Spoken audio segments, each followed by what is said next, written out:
దాన్ని షేక్ చేసినటువంటి మా డైరెక్టర్ శ్రీకాంత్ ఓదెలా గారిని మాట్లాడవలసిందిగా రిక్వెస్ట్ చేస్తున్నాం. అందరికి నమస్కారం అండి. థ్యాంక్ యూ సార్, మీడియా వాళ్ళందరికీ థ్యాంక్ యూ సార్ వచ్చినందుకు.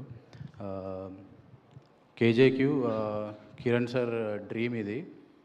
నాకు పెద్ద పరిచయం లేదు, చాలా తక్కువ పరిచయం, కానీ కలిసిన ప్రతిసారి నాకు అనిపించింది ఏంటంటే చాలా ప్యూరెస్ట్ సోల్ అయినా, మోర్ దెన్ డైరెక్షన్, రైటర్ ఇవన్నీ పక్కన పెడితే చాలా ప్యూరెస్ట్ సోల్. నాకు కలిసిన ప్రతిసారి ఏదో అర్జున్ రెడ్డిలో విజయ్ చూసినట్టు అనిపించేది. స్ట్రీట్ డాగ్స్ అన్నీ రూమ్లో పెట్టుకొని తిరుగుతుండేవాడు, అదొక వైబ్ ఆయన. బట్ చాలా ప్యాషనేట్గా తీశాడు ఈ cinema. As a film maker మనం తీసిన ప్రతి సినిమా చూపించాలి, చూడాలి అని ఒక డ్రీమ్ ఉంటుంది అందరికీ. అది ఆయన ఆల్మోస్ట్ ఫిల్ అవ్వకుండా అయింది. సో ఇది ఆయన గురించి మోర్ దెన్, ఇప్పుడు నాకు ఈ బ్రదర్ శశి, ఇప్పుడు దీక్షిత్, సుధాకర్ సార్, వీళ్ళందరూ నాకు ఇండస్ట్రీలో తెలిసిన దాంట్లో వీళ్ళే క్లోజ్, చాలా క్లోజ్. వీళ్ళకి మించి ఇంకెవరు తెలియదు.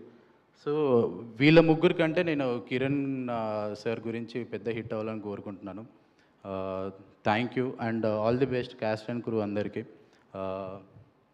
Thank you so much. Thank you అండి, thank you so much. Odela garu ఒకసారి రండి. August 6th ఎలానో టీజర్ వస్తుంది. సో మేమందరం కూడా ఈగర్గా వెయిట్ చేస్తూ ఉన్నాం. సో ఎలా ఉండబోతుంది? అసలే నిన్న August 1st అని నాని గారు ఇంకొక పోస్టర్ని రిలీజ్ చేశారు. సో క్యూరియాసిటీ ఇంకా పెరిగిపోయింది. సో ఎలా ఉండబోతుంది టీజర్?